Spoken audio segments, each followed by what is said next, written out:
Well, for the most part, friendly. Yeah. You know, exceptions. I like that.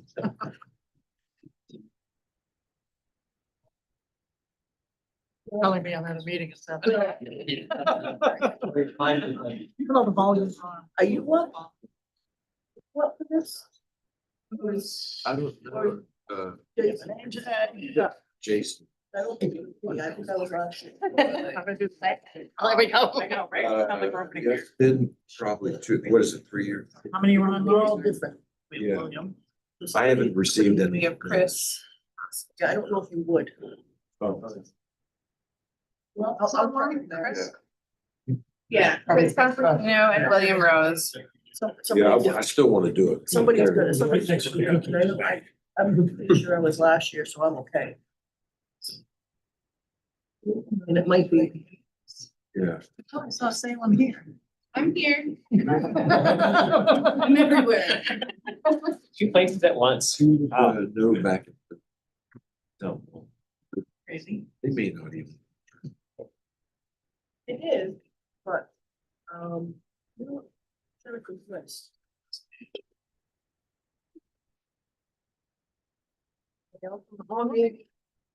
Everybody else set up? Who's sitting there in the purple chair next to Matt? Anybody? Oh, right. Salem.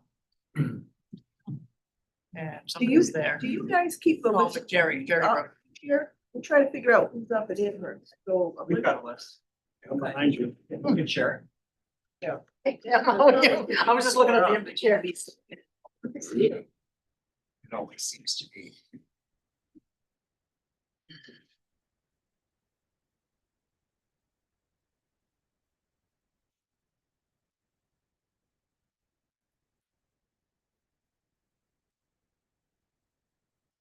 Running the machine. I'm not sure, is anybody? believe so. Huh? Did they on? Oh, I can. Oh, I don't know, but I don't know whose role it is. Who's the person on the top left? I can't see the writing. William Rose. That's I have William Rose. And HDO. And then because of Chris Constantino. Yep. So are we on? Live or? Again, I don't know who runs the recording. All right.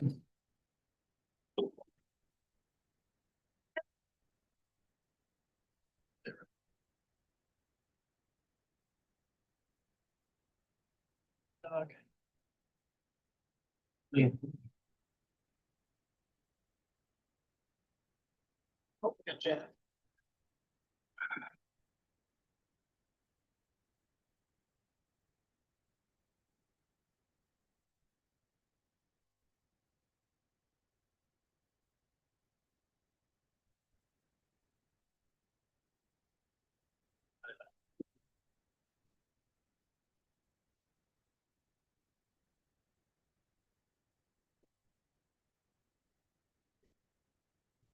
On the top left, I see Chris with C. No. William Rose. William Rose, Jack Wade, and Chris, right? Yeah. Yeah, that's, And then I'm on there. I know.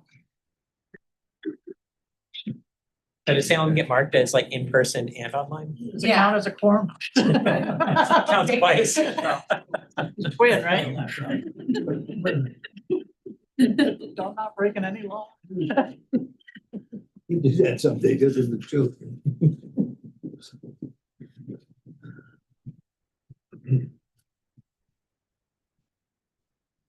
Is it off?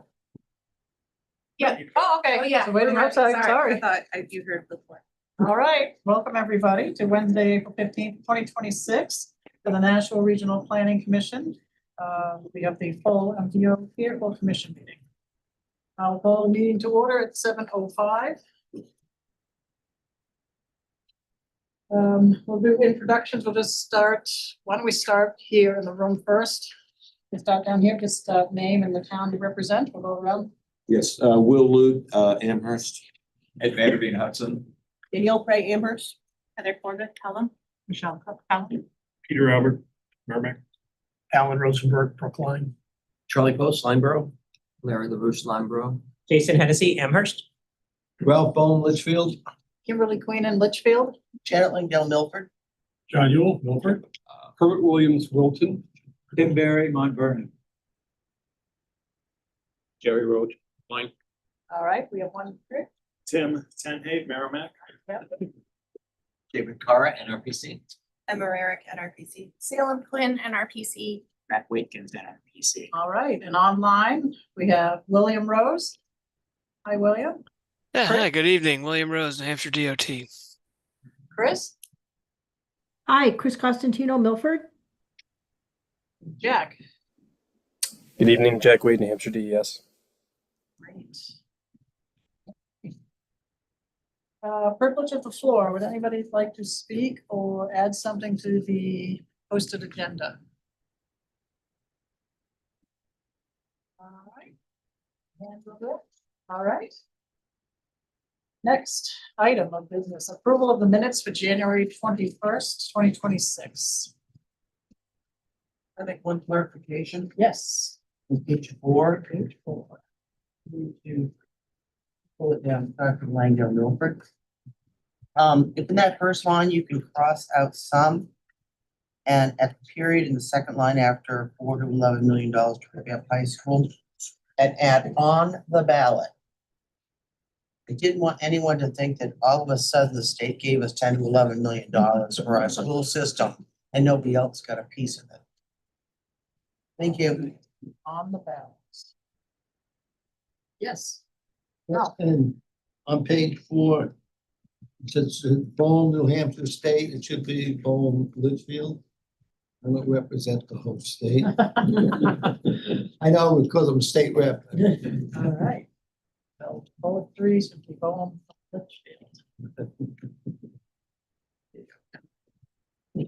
All right. Anybody else have any other changes or comments?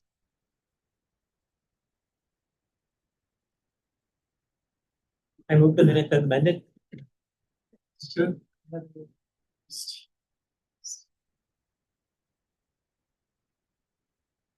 John, okay, yep, Tim, may I? Sorry. yes.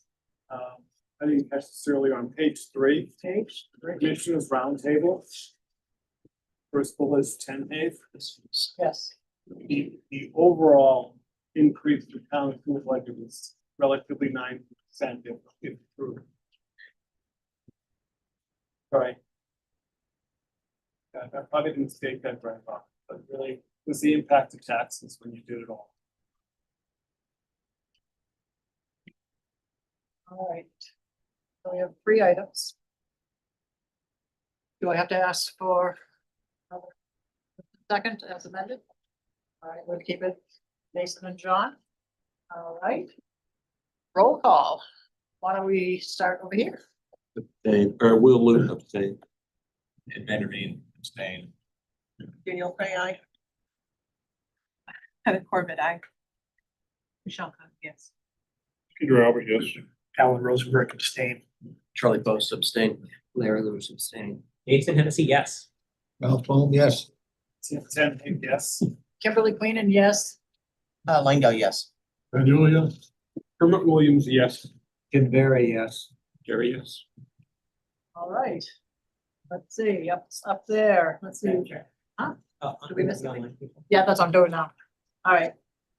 So I'm not sure who can vote. Jack Wade, are you allowed to vote? Yes. All right, Jack is yes. William Rose? It is a yes. All right. Yes. Fritz, yes? Yes, All right. Okay. Item 4A, we're on MPO policy, public hearings, NRPC fiscal year 2025 to 2028 transportation improvement program, which is the TIP. 2023 to 2050 Metropolitan Plan, MTP amendment number 4. Am I handing this off to Matt? Right, so we did open the public hearing, right? Okay. I will- Okay, good. Do I have to have a vote for the opening of the public hearing? Sorry, I'm not. You was chair, you just opened it. All right, I'm opening the public hearing then. Item 4A. Yeah, all right. So most of us have been through this before, but we're gonna be talking about. Hey, Matt, I'm just gonna remind you, the fan's on back here, so it is a little hard to hear in the back row here. Okay. So I'll speak up. Yeah, and make sure you speak your face in this way. Thank you, sir. Good evening now. So here we are. So this is what we're going to be talking about, the planning process that will typically go through, the TIP amendment, the amendment process summary, the amendment thresholds that we're subject to tonight, the actual project revisions, which in this case are only for 2 local projects, our recommendation and then discussion and hopefully adoption of the amendment.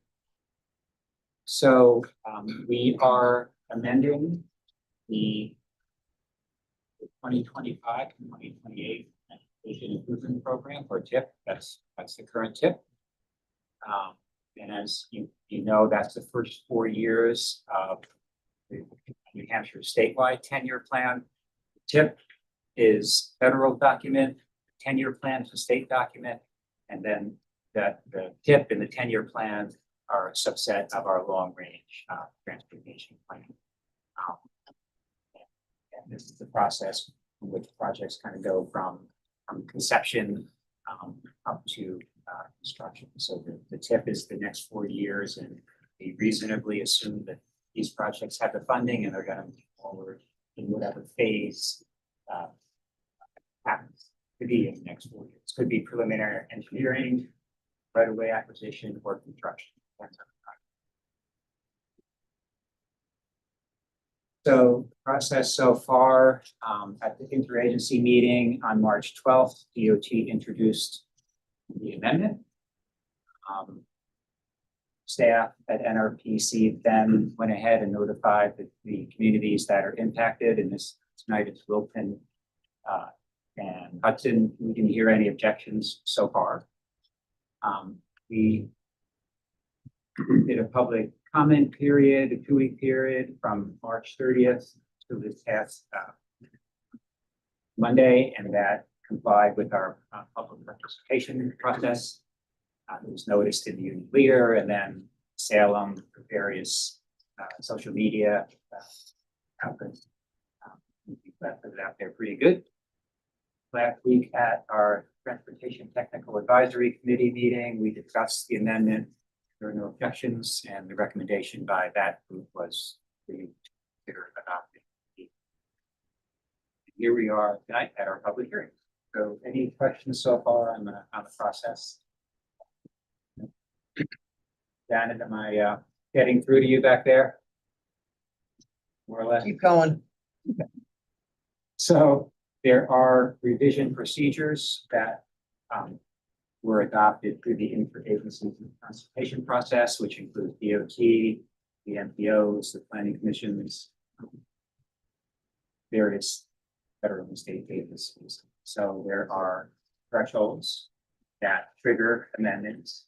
Those are the various thresholds tonight. Highlighted one as well as considering tonight is to add a project or remove a project or phase the project from the list. So these are the projects. First one is in Hudson. It's project number 45435, and it is the extension of Belknap Road to Lowell Road. So the change is to actually add this project. It's not in there yet. We're adding it. And the reason for the change is the project was proposed in the project solicitation process leading up to the draft 2027 through 36 10-year plan. So it was proposed then, and then during the public hearing process, the GASIT process, the town of Hudson advocated for this project, and subsequently it was endorsed by GASIT and it's been included in the draft plan. So that's about it. And again, the analysis is when we add a project to the TIP, we have to do an amendment. So any questions on that project? Yeah. So does that mean that this is paid for through federal funds? Well, partially. 80%, yes. Yeah, I would think it's 80% in this case. Yeah. Do you have the value on this project? I believe it's 2.5 million. Let me see here.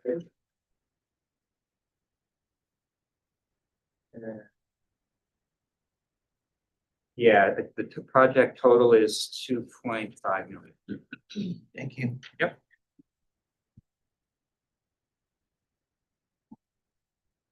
The other project is in Wilton.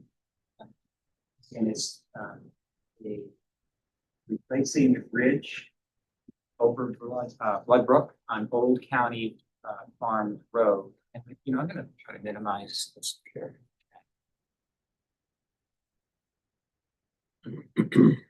All right.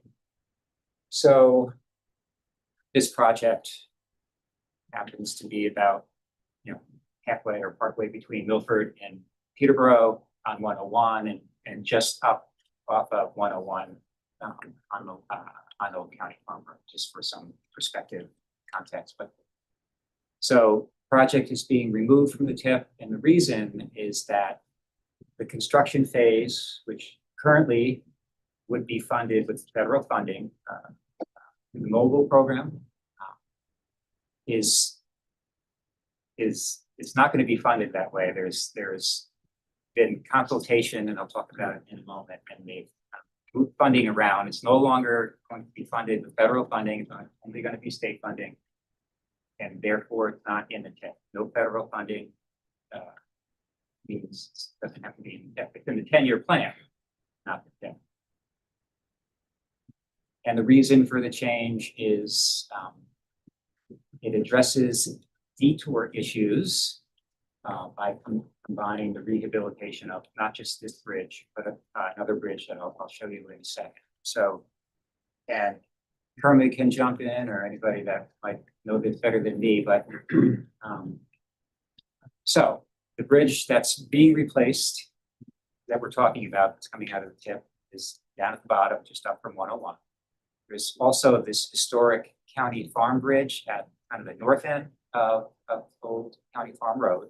That's out of service right now, needs to be repaired. So the issue is that there needs to be a detour. Because now bridges at both ends of Millennium Road would be out. So the original thought was there would be a temporary bridge just down next to the bridge we're talking about, down by 101. It's $400,000 temporary bridge that can be used for the duration of the project, and then just go away. And it's kind of a sunken cost, or just kind of, in a way, never to be used again. But the town and the state, I think New Hampshire DES, other people got together, kind of hashed it out, and instead of spending $400,000 on a temporary bridge never to be used again, that $400,000, as I understand it, will go into funding the repair of the historic bridge. So then that will be repaired, it'll be usable. That would be replace the need for the temporary bridge down together. That's kind of what this all kind of. Yeah, that's our plan. Yeah. That it would be good for the town to have that bridge open again, even though theoretically people can access that road entirely from the south end, but having a bridge in either end, making it a through road makes more sense. And that bridge is a dry stone arch bridge. There's not a lot of dry stone arch bridges in New Hampshire that are in as pristine a condition as this bridge. And so preserving it seems valuable. Yeah, it seems like an interesting collaboration to make it all happen. And we're not wasting money on a temporary bridge. Yeah. Yeah, so that's kind of the back story on all of that.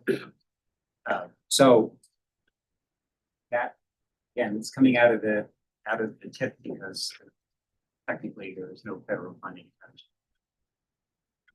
So the 400K that was gonna go to the temporary bridge that was in this project, has it been diverted to the stone bridge within the 10-year plan? That's my understanding, but if William wants to chime in on that, he might know better. I would think that then there would be an update or an amendment to that particular part of the plan as well. Well, Yeah, it's Yeah. probably a 10-year plan, not project, but Okay. I'll defer to William. Yeah, And the there won't, answer is, there won't be any updates to the 10-year plan. The next 10-year plan starts in 2027. The first year of funding, I believe we're talking about here, is 26.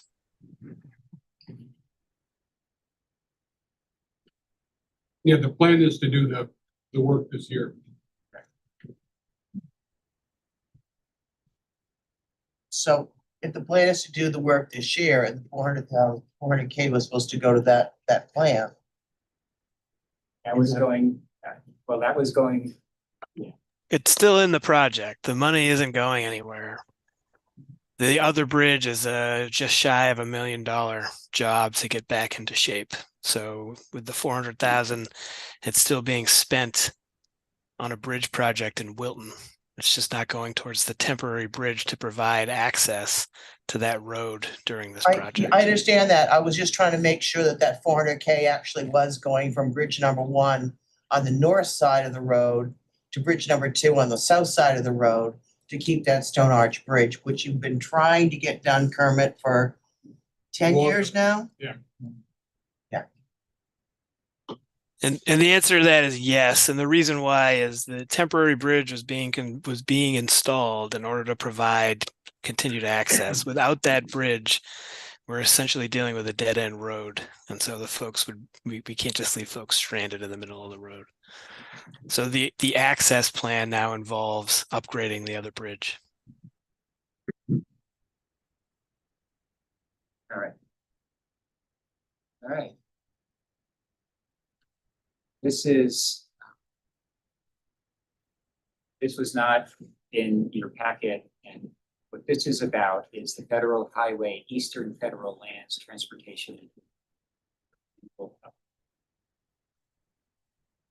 This is about projects that are primarily implemented through the federal land management areas located in each state. So, so this annual summary, which we get every year, right? It includes a list of projects in New Hampshire that are currently programmed to be funded through the Federal Lands Transportation Program and the Federal Land Access Program. In previous years, this has impacted our region because there's the fish hatchery in Nashua is actually on federal land. And we have, so again, in the past, that project, that property has been on this list, not on the list this year. And it happens that the only projects this year aren't in our region, but I thought it would be good to let you know that this is happening. And the projects that are being funded through this program, Hampshire, in federal fiscal year 26 are some bridge projects in White Mountains National Forest, then road projects at the National Historical Park of Orange.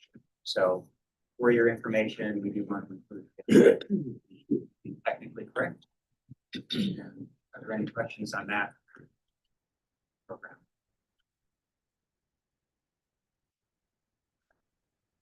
We did receive one public comment from Joe Karuba. That was at the end of March. His question was, do you know why the language about air pollution is included in this TIP amendment? I don't recall this prior events. And so I did get back to him right away.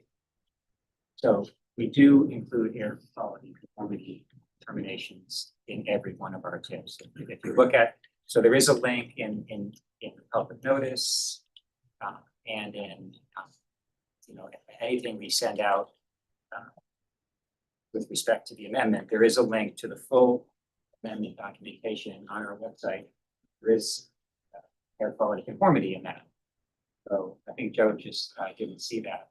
But I did want to say why we do it. So the region was previously in non-attainment for nitrous oxide and VOCs, volatile organic compounds. The city of Nashua was in non-attainment for carbon monoxide. And that graphic down below kind of indicates why that's important, because those nitrous oxides, VOCs, CO, tailpipes, in the summer, they combine in sunlight and heat to form ground level ozone, which is AKA smog. So, so we were in, the region was in non-attainment for those ozone precursors for 3 years in the past. Flash forward to now, we are in attainment for those pollutants. But the thing is, even when the region is in attainment, we still have to include that air quality conformity language. And there are a couple of reasons for that. The first is that the air quality conformity rules still apply. Under the Clean Air Act, an MPO must demonstrate and document our conformity status. Whenever we update the TIP or the MTP, and that's even if we're in attainment. And being in attainment doesn't eliminate, it just changes the level of analysis. And just some other reasons here. So including that language confirms the region is still in attainment. It shows that the MPO has evaluated the amendment under the current federal rules. And it ensures eligibility for that funding because this federal transportation funding that's in the TIP can only be approved if projects come from a TIP that conforms to the Clean Air Act still exists. So do these rules. So it just ensures that we're in compliance. So I thought that was really good question by Joe. You know, do we have that language in there? And a good opportunity to, kind of explain why we still do it. And I do have pictures of Boston pre Clean Air Act and but anybody understand that? Yeah, or sort of. Yeah, that was a good question. So that was the only public comment. So the recommendation is that we have done the air quality requirement part. We've consulted with the various federal and state other agencies and other MPOs. And just through that consultation process, everybody's okay with the amendment. So the next step would be to seek out a approval by you folks. I'm not comfortable making the motion, but read it. And motion. Time out. Now that back up, we do need to close the public hearing and then discuss. You have a question? Yeah, well. Yeah, question. On the agenda tonight, we're going to talk about the Highway 101 safety. Are we going to talk about the reason why that was taken out of the current TIP and pushed back? Well, we can talk about that then, but it's not part of it. No, but I guess the question that I have was whenever that was taken out, this was back in January, I guess, or February. Was it voted on back in January, February to approve that TIP amendment? Yeah. So technically it's in the current TIP. No. That project is in the 10-year plan beyond the TIP years. Oh, that's right. Yeah, that's right. we voted to amend the TIP. Right. To remove that project, yes. So we need to close the public. Do you still want anybody to have any questions? If they have any questions for the public hearing? No more questions? Kidding. Oh. Does anybody else have any other questions? Why? All right, then I will close the public hearing. All right. Now we can do a motion. Now, Is that the right motion? Drop T-Tap. That isn't really correct. It should be that. Just drop T-TAC.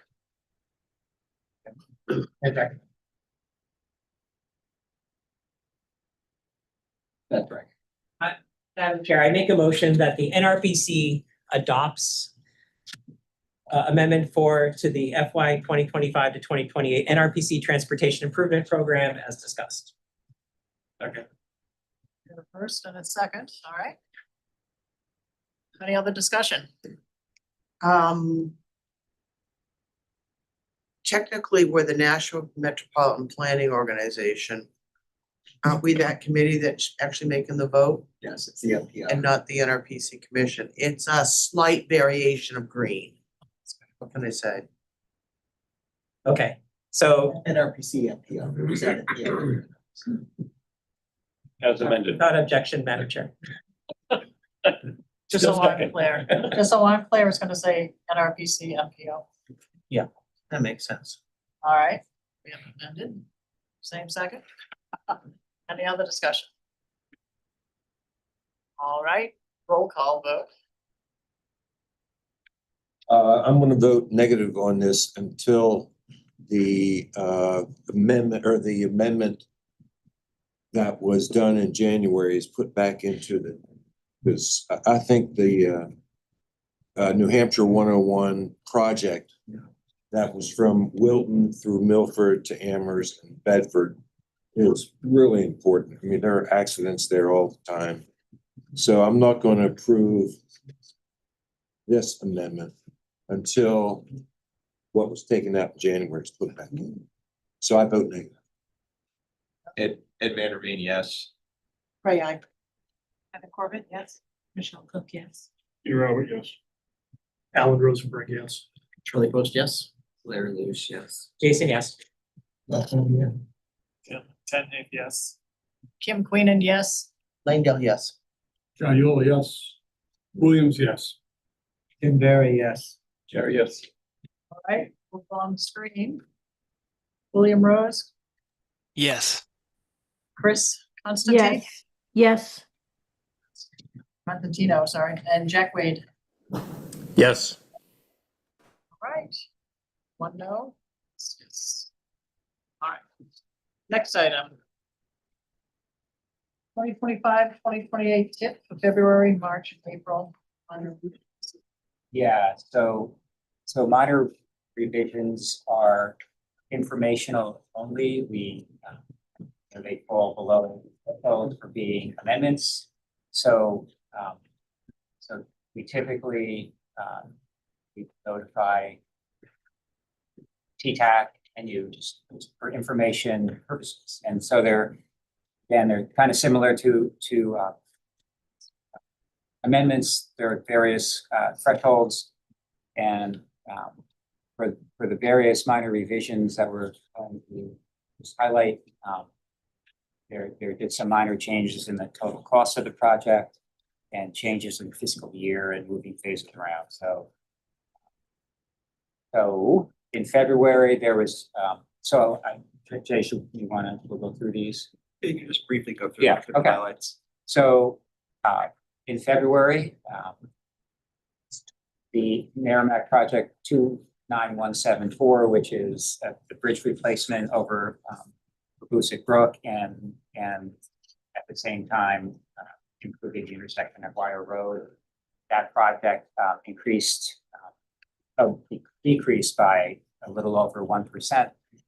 And the reason for that change was it was a new estimate at the start of a new fiscal year. And that when they do that new estimate, it drops a year from the calculation. And therefore the funding, total amount of funding is less because one less year is included in the calculation. So it's kind of a bookkeeping thing. Again, a little over 1% change in the total cost of the project, which requires a minor revision. Project in Milford at the Oval, the construction phase was moved from FY 2026 to FY 2027. Reason for the change was it was an adjustment at the request of the town to accommodate an updated project timeline. So moving a phase requires a revision.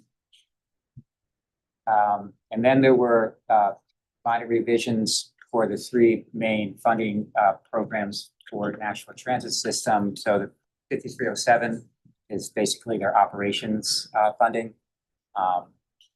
That increased 2.8%, was requested by NTS. 5310 funding is for seniors and individuals with disabilities. That was an increase of almost 18%. And again, that was at the request of NTS. And then the third source of funding that they're currently using is 5339, and that's funds for bus and bus-related equipment and capital projects. And that increased by 3.3%. So again, all minor revisions, the NPS revisions. Back then, there were some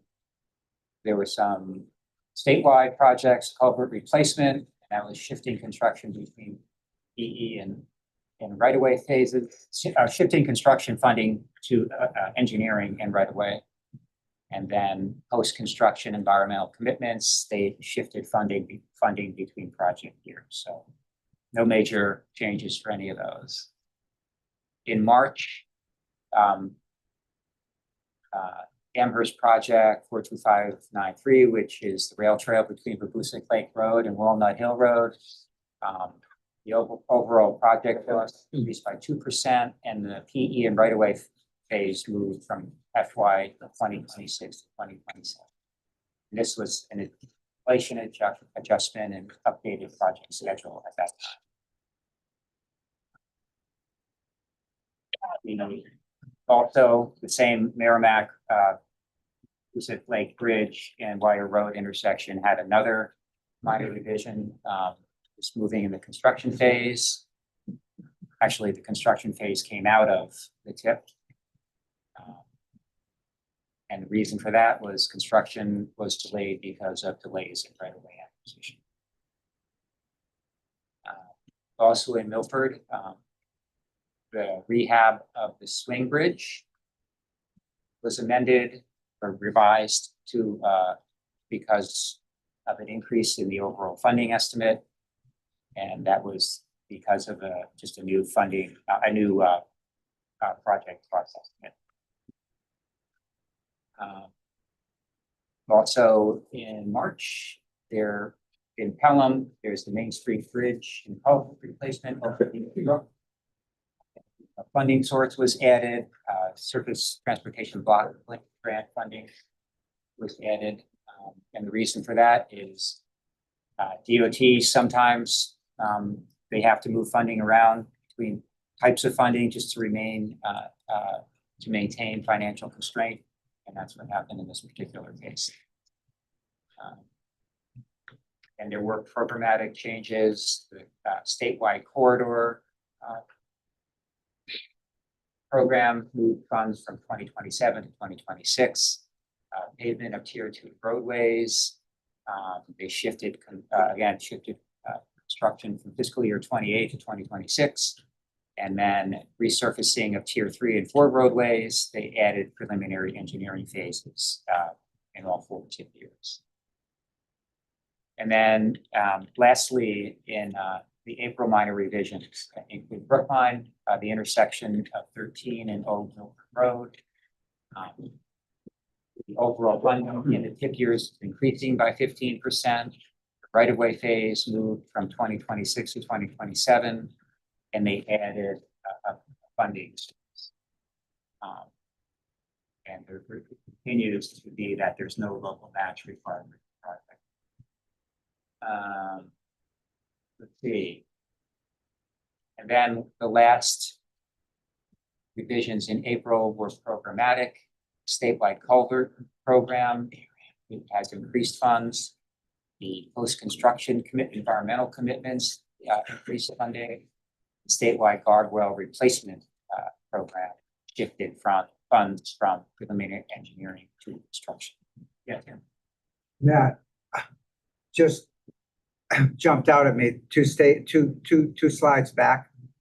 We don't very often see funding moved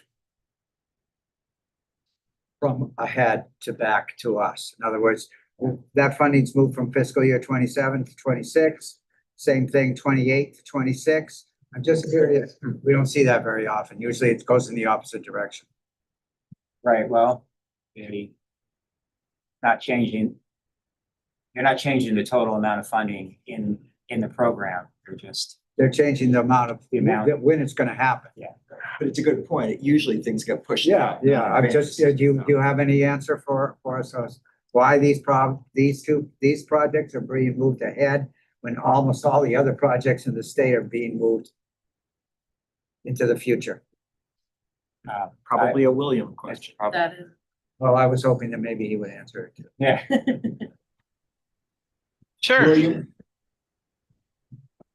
Yeah, I guess I wouldn't say that that all the projects are moving out in time. It may seem that way because at the MPO level, we're talking about amendment level changes, and most of the time it's seeing projects move out of the STIP.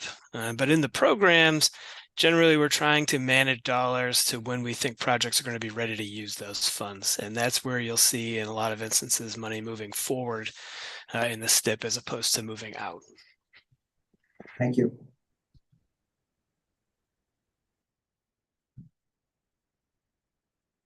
That's it. That's all I have. Matt, Yeah, so going back to the 5310 NTS piece, is that the set of negotiations that happens between Lowell, Nashua, Manchester, and CART? yeah. So a new spreadsheet, a new division of funds has been generated No, well, no. or but, revised if we're 16% higher? I wish Neil was still here. No, so I take that back. Those negotiations for this year haven't happened yet. Fiscal year 26. Those are happening soon. Based on these dollars. No. This was, so that was a quarterly update to the tip, and it involves NTS going through their books and looking at the tip and what's carried over from the year before and what they're going to be applying for in the future. And it's just really just was an update of the tip. It just was it was to include funding that carried over basically, and they're from previous years. So the entire 16.7% increase is carryover money? I can't say that for sure. We'll check it out tomorrow. Yeah, but we can if talk. there are new spreadsheets in that way, again, I'm wearing a different hat as a commissioner. I'm kind of wearing an MPO hat and this hat and that hat, an RCC hat, a few other blue hats. We'll leave that in. Thank you very much. Yeah, we'll talk about it tomorrow. Yeah. Any other questions? All right, thank you. Thank you, Matt. Oh, you're welcome. Got I a lot of information in know, a and nice way. I didn't see too many eyes glaze over. I hope No, it's good. talking about projects is fun. Great pace. Oh, very good. All right, item 4C, demonstration of NRPC project tracker and tip management software. Yeah. So we'll talk a little bit more about projects. I'm going to do a quick demonstration of a public facing or a tracking software that we're using that has a public facing element.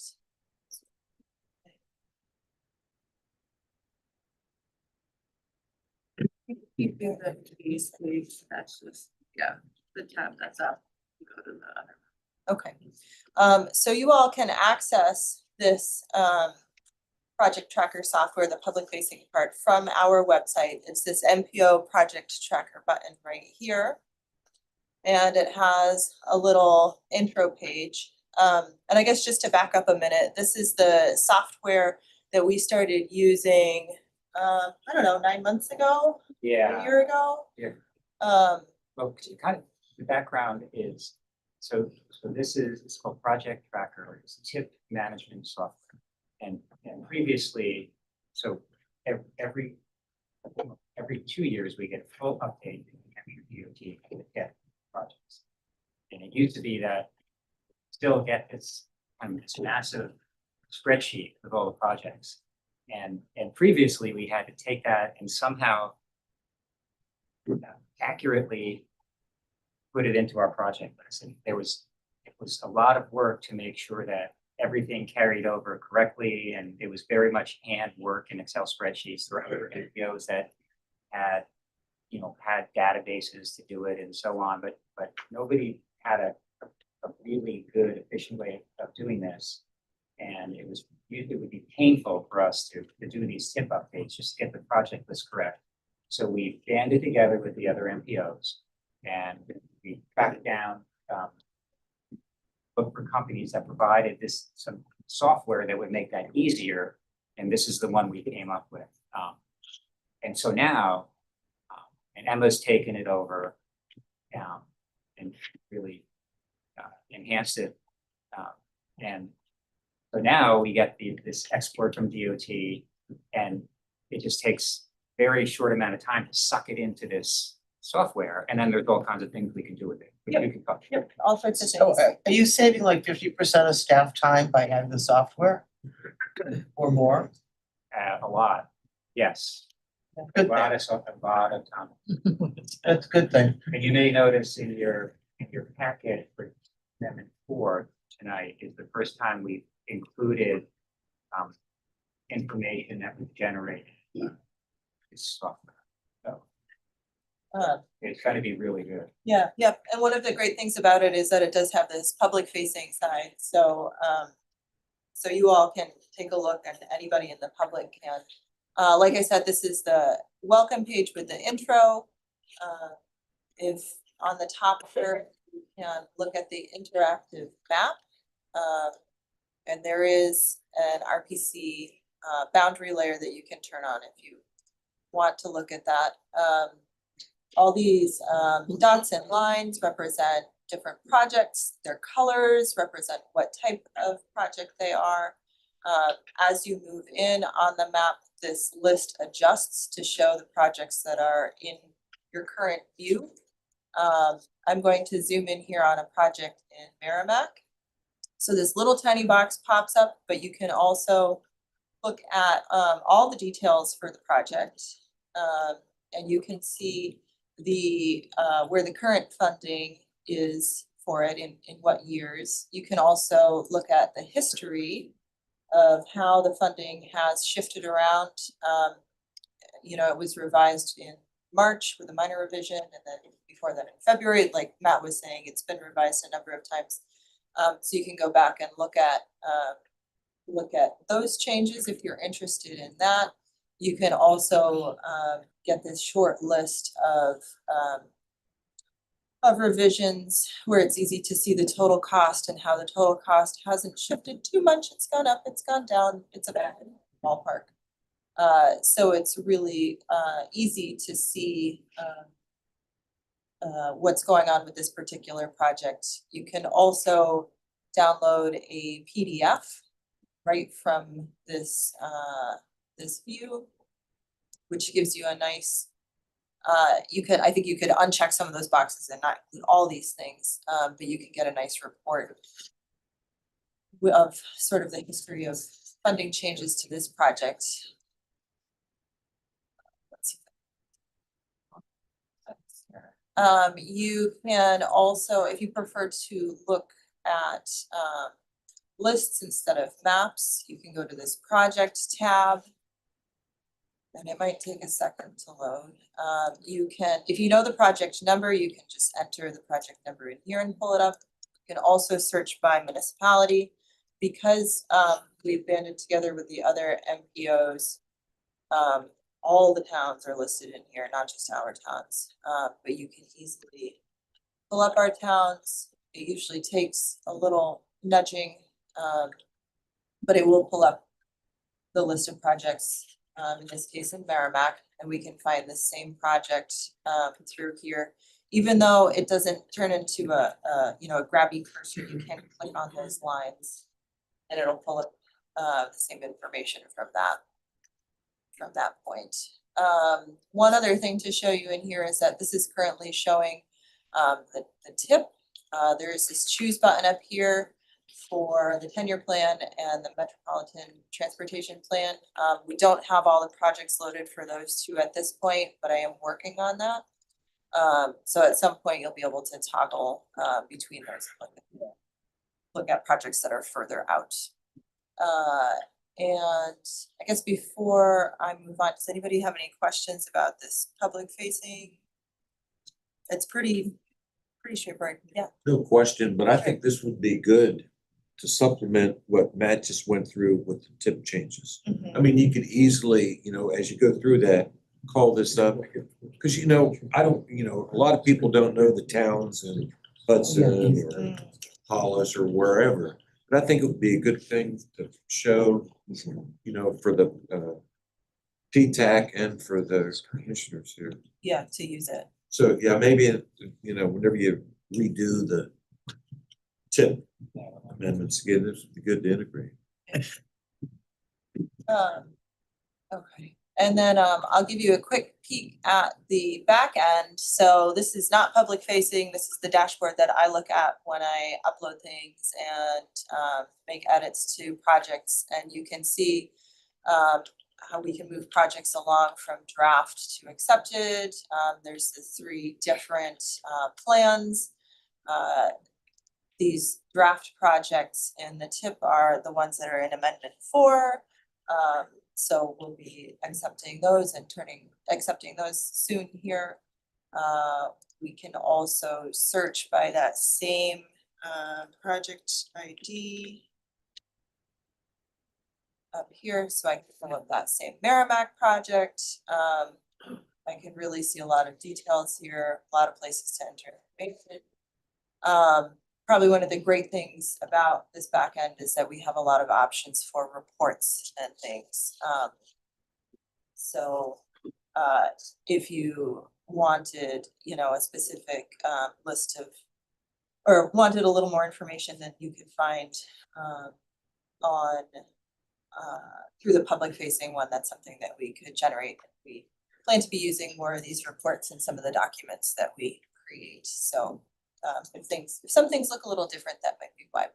But this has been really helpful for us. We're really excited about it, and I think people will enjoy being able to look at things on the website too.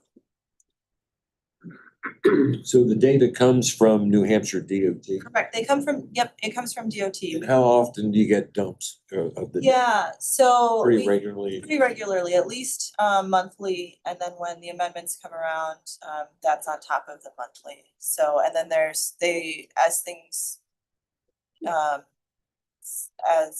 before things are finalized, sometimes we get updates, in between. So we do keep it up to date, but that depends on what DOT is sending us. So. Okay, thanks. Yep. Really, what has me excited about this is we have never had a place where you could go to and find the most up-to-date information on the status of a project. If I got a request of what's happening with a particular project, I've got to go through, the tip folders and try to figure out what's the latest tip amendment, was the reminder amendment, where is it? 10-year plan, I found really, no offense to DOT, but if you go on the website, download this gigantic PDF, trying to find the project is really cumbersome. You both have one place and go and search by town, search by project, or just click on it on the map and get all of that history and updated information is, to me, it's really tremendous. Do all the MPOs in the state use this? Yeah, now they do. Yeah. Yeah, no. There now. Do all the RPCs have access to it? Well, the RPCs are a little bit, no, just the MPOs. So they'd have We to go, pay for it. they'd have to go through an MPO to, Well, they would, their information is our, it wouldn't. Okay. So the 4 of us jointly purchased the software. So you don't have statewide data here? No, well, we have the data for the 4 MPOs. well, that the export includes all of the data. I guess. And we do include the programmatics, so certain statewide programs, we're not including the things like individual projects in other regions, but things that are happening statewide. So we can't use this to see statewide projects Just like, that are in the tips, the STIPs, the 10-year plan and that. so the programmatics, things that are like, what is it, the guardrail Yeah. project, you can see No, that. I wanna see everything. Not for the rural. All the programmatics are in there. But yeah, you can't see the individual projects in the RPCs that are not MPOs. That's right. Right, and, right, there's a. Yet. Yeah. That might be a good way to spend some of my state tax dollars, I think. Have a hand. William. These, Yeah, I'm just curious, are you looking to see the projects mapped or to be able to pinpoint locations and just see what's going on with the project or? oh, I'm just thinking that for people across the state of New Hampshire, when they're trying to get information, and maybe they're in like one border town out of a region that might have this software. Why isn't there one place that they can easily go to, click a couple of buttons and have that information at their fingertips in this great kind of format? Again, I'm kind of building off of the Keep New Hampshire Moving website and the trying to get statewide coverage on information that's available readily to the public. Thank you. Thanks. Yeah, I was going to mention though that we do have a statewide project viewer. It doesn't present the information the same way that this personalized product does. Yeah, it's a little bit different. Yeah. So while you were going over this interactive tool, I chose other plans. Maybe I didn't hear you, but I didn't see any data for the 10-year plan. Of the No, I'm working on that, Yeah, okay. because we don't get the data from DOT in the same way for those plans. Yep. It's a different process to get them entered and updated. So that is something I'm working on. I see. Yeah.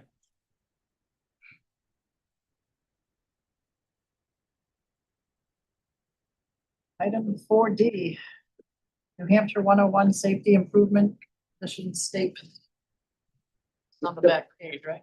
Yes, so on the last page of your packet, and this is really an information item, not that, but as we already alluded to, Will already alluded to, at our last meeting in January, we discussed, this project at some length and the fact that of the tip years, and there was a lot of concern expressed because this is considered an important safety priority.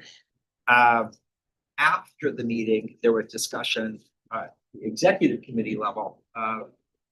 Maybe we really should make a decision about this, given the importance of this project and the priority that it is. Right now, the 10-year plan, and Ralph can probably update us more, but it is in the legislative process. And one of the things we may have noticed or zoomed in on at the TIP amendment that we were talking about, through the process, through the GASSET process, a project was added. And that was the Hudson project. So the adoption of the 10-year plan is a process. And, so we felt it was prudent to send a letter emphasizing, at this point, this was sent to both the Senate and the House committee chairs, emphasizing the importance of this project to the region and requesting that it actually be advanced to be funded as originally proposed. It was also sent to our entire legislative delegation, copied to the governor's office, to the commissioner of DOT. So we did include it because of the status of the 10-year plan and the fact that it was moving through the legislative process. The sense was there wasn't really enough time to wait till the next full commission meeting. That's why it was voted the executive committee. Further on that 10-year plan, we passed the House with some minor changes that the book had. Basically, there were some transfers up in the north, same money, so that it was just minor stuff. Also, the governor did not get her exit 6, exit 7, 295 thing, which really needs it. But, and part of that is because there isn't any money, but there will be money if the toll increase bill passes. It passed the Senate, it'll be ready to be passed by the House, and as long as the governor. Now, the Senate now has the 10-year plan. So they may modify it to say that we'll do exit 6 and 7 on condition that the toll increases. Now, the toll increase is, if you have a New Hampshire Easy Pass, it's the same as it is now. The toll increase is double for anybody that does not have a New Hampshire Easy Pass. The thing is that in order to get federal approval on that, anybody can get a New Hampshire Easy Pass. They can be from Massachusetts or whatever. The problem is, I don't think that's an issue because not too many people leave in New Hampshire know they can get a New Hampshire Easy Pass. And the state now has, for after this passes, I think a 90-day thing where you can get a free Easy Pass, but they have these new stickers that, you put on your windshield, and rather than the white or orange plastic boxes. So, and it costs the state 62 cents, but I don't know how that worked, but it works. So we'll see what happens with the Senate, but like I said, I mean, the state doesn't have any money for the highway system, basically because the interstate, the toll is supposed to pay for the roads for the turnpike system. But they can also use for exit 6 and 7. They can use federal funds transferring things around for exit 6 and 7, but then they have to comply with federal standards. So, and anybody knows exit 6 is dangerous. I mean, the on-ramp is right close to the off-ramp going south. I mean, and people actually stop. That's on 101, exit 6 on 101. To get onto 295, so it's, Well, anyway, that needs to be worked, but it depends on really, what the Senate does, and like I said, the toll increase, the toll will probably pass the House next Thursday, so should be okay. I think we made some minor language changes in the tolls, but the Senate just agrees, and see what the governor does. He's adamant about no toll increases, but it's not a toll increase for New Hampshire. So how much money, Ralph, I should know this, but how much is that funding? Is that supposed to actually? Well, they raise? And how talk much- about like 50 million a year on a toll increase, which will pay for exit 6, exit 7. Without the toll increase, there's no money. I say increase it. I have no problem with it. So question for you, Ralph. You're referring to New Hampshire Easy Pass. I have Easy Pass and I travel up and down the East Coast. So if somebody from Maryland has Easy Pass, does that affect it differently or they get higher rates? They'll get them paid higher. They don't have the New Hampshire Easy Pass. You have to have a New Hampshire Easy Pass. Right. So there's a lot of states that charge different amounts for their own Right, easy passes. yeah, Massachusetts does, but I got you. also too, and then there's also a thing if it's a funded Easy Pass or unfunded Easy Pass. Funded mean you have money, like I do. It's automatic. It's on my well, I have the state one, which I don't pay anything. But if I leave the state, it's if it's funded, then you get the discount. If it's not funded, you don't get.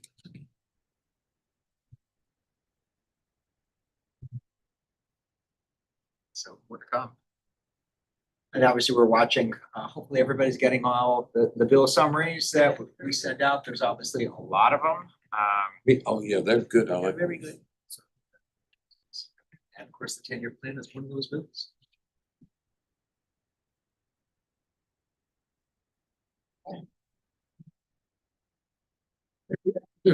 4E, other transportation updates. Sure, we have any other transportation updates? Plenty to talk about, but we've already talked about it. There always is. Don't want to add anything? I'll just add one. I brought it up earlier. I'm sure you're well aware, but there was a meeting in Hudson last month, which really kicks off the formal process of decommissioning the circumferential highway, which has been a project that has been kicking around in one form or another for 40 years, probably. So it is finally being put to rest. It is a process, but the process of decommissioning it and actually selling off the surplus what would be surplus right away is underway. That affects Hudson primarily in terms of the amount of acreage, Litchfield significantly, and also Merrimack and Nashua have some areas of right of way as well. It's kind of a big deal. Segue into the next project we talk about, but really that is probably the end of major transportation improvements in terms of new infrastructure in the region for the foreseeable future. Yeah, when I moved in 50 years ago, again, 5 years with Healthy generation. Another business, A, the NRPC regional plan.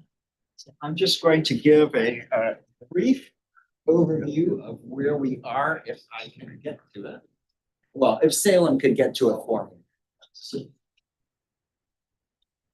So we are in the process. I think we've not that one. Not that one. We are in the process of updating our regional plan. So the last time we updated the regional plan was 2014. So it is way out of date. And so needless to say, it is time that we do it. Having the resources to do it has always been a challenge, and particularly to do it well. So we are in kind of another one of those positions where all 9 regional planning commissions received funding. It was congressionally directed funding through HUD. So all of us are updating our regional plans at the same time, which is actually really great because there is this opportunity for collaboration and coordination. The same thing also happened in 2014. So I think there's a lot of power in being able to do that. We also did our regional housing needs assessments that way. So the process has taken a long time to get there. We're getting closer. So where we are now is Will's house is in that picture, by the way. Is it really? Oh, you should go back. It is, Nice. in the left corner, bottom left Yes. corner. We'll put a dot. We'll put a red. So you can get to this page right from the NRPC homepage. If you go to regional planning and regional plan, that'll bring you to this lovely page. And we can send everybody out a direct link. So why we're taking you to this page is our plan is to post all of the chapters on this page and just kind of looking around. So right now there are 3 chapters that are up there now. So you can go, you can review these. We have done drafts of all of the chapters. We had a lot of discussion about how we do this, but here's the key part is we want everybody's feedback. So as much feedback as you're willing to provide. So you can view the chapters on this page. And then as you can see, you can also click on read and contribute. And you'll put your email in, put your comment in. And then if I am right, Salem is set up or can be set up that if you've put in your email and elected to, you'll be notified about things. You can, yes, if you want to create an account to be notified about updates, like this follow button here. You can create an account so that you can get updates about the regional plan. But if you're like, I don't want an account, I don't want the updates, you can just put your email address in and still submit it. You can also upload a file. If you say want to mark up the PDF with your edits, you could upload that to us instead of typing out what edits or feedback you have. Stop looking at me. You do that kind of thing. Yeah. You do that. And of course, you can provide comments in any way. You can reach out to us, email us, but this is just a really great way of being able to consolidate all the comments that anyone has. Everything is really fair game. So as I noted, we have drafts that have been prepared for each chapter. Getting what gets posted is what's ready for your view. And that's ready in a couple of ways. One, it's been vetted, it's been reviewed by multiple people internally, and also, again, thanks to Salem, each of these is also being vetted for consistency and to make sure that it's ADA compliant. And that's a thing. Few key themes. So we are updating 7 chapters. It's the same chapters that we had in the last regional plan. We had a lot of thought around not having quite the length that we did, and that's still true, but some of these chapters really do have a lot of content in them. We recognize that's a lot. We know everybody's not going to want to read everything in all these different chapters. Maybe you'll zoom in on a couple of them. But again, in recognizing that we still think it's important to have a lot of information and a lot of volume, maybe want to click on transportation, just for goodness. This is one of the ones that has a lot of content. So I don't know how many pages this is. 39 pages. So we tried to keep this one brief, but this would just be an example of one of the ones that has a little bit more volume to it. So just a couple of things to note. I mentioned we've got 7 chapters overall. We're really focusing heavily on 4 chapters: housing, economic development, transportation, and natural resources. That's kind of where there's the most interest. There's also a lot of cross-pollination across these. But again, we want your input, we want your comments. I guess just in terms of some major themes, I think that we're seeing. Mr. Griffin, the highlight. We're talking about how it's going away. Well, it's also just an example of how old it in fact is. Pre-digital plans. So at any rate, again, that's something important to talk about. But so in addition to these chapters, which will be there and people can review, we also realize that everybody isn't going to want to do that. So we are creating a story map, which essentially is an abbreviated version of the plan. It'll be more visual, and it'll have just the key highlights from each of the sections. So, right, whoever doesn't want to dive in and read a whole bunch of volume, that's going to be there, and it's just kind of an easy way to get an overview of the plan. So just kind of back to some of the major themes, that we see. We've got transportation up. I would just note that one of the things we've seen is that, at least as far as the stationary traffic counts go, there is no stationary count that has seen traffic return to pre-2019, to pre-pandemic levels. And yeah, so it's not one. And that's really interesting to see. They vary somewhat, but none of them have. And given the changes that we're seeing, we think it's going to be a while before we see that level of growth. Again, I'll touch on kind of some of the reasons why when I talk a little bit more about economic development. So our real focus is less on capacity improvements, less on major changes in that front. We're really prioritizing safety, mobility, maintenance of the existing system. And by the way, when I say mobility, we mean mobility of all types, including transit and bicycle and pedestrian mobility. Again, system maintenance and improvements that are designed to reduce congestion, where we have existing bottlenecks, because those still absolutely exist in our region. And those are areas where improvements, are needed. So that's a key theme. Kind of touching on economic development, we've really seen a lot of changes. So when I say there's a lot of themes that run through and connect, one of the reasons why we're not seeing as much traffic, I think, is probably obvious. we've seen a very significant increase in the percentage of people who are working remotely. Before the pandemic, about 5% of the workforce in our region work remotely. Now it's almost 18%. That's a really dramatic change in a small period of time. And on a town by town basis, it varies really, really widely. In Amherst, almost 30% of the workforce is working from home. That's astonishing. Second highest would be Hollis at around 27%.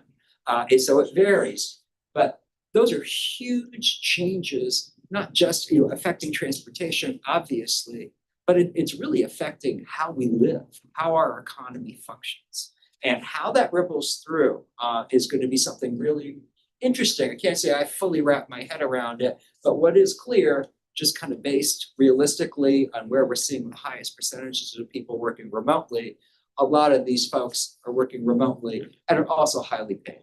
That means that these are people, or I should say relatively, that have choice where they want to live. And that means a part of our economic development strategy has to really be focusing on quality of place. How do we make sure that we're putting strategies in place that make people want to live here, want to stay here, want to move here? That matters for attracting workforce, but it really matters in a world where people have far more choice in where they live. So quality of life has to be a key emphasis. We're also seeing some pretty significant changes for those people who are still working, where they work. I'll just go, by the way, going back to that point, also seeing an increase in the percentage of the workforce, not including people who work from home, but the percentage of the people in the workforce who are working within this region or within the community that they live in. So the percentage of people commuting to Massachusetts has dropped. Not dramatically, it was about 25% of our workforce. Now it's about 20, unless you're in Pelham. It's 39. So yeah, that's the largest percentage of people working in Massachusetts. So fewer people are commuting, fewer people are leaving the region. So overall, I think that's good news. Challenges, and there are obviously are multiple, but we are seeing a significant change in where people are working. So in 2000, we had about 32,000 people in this region working in manufacturing.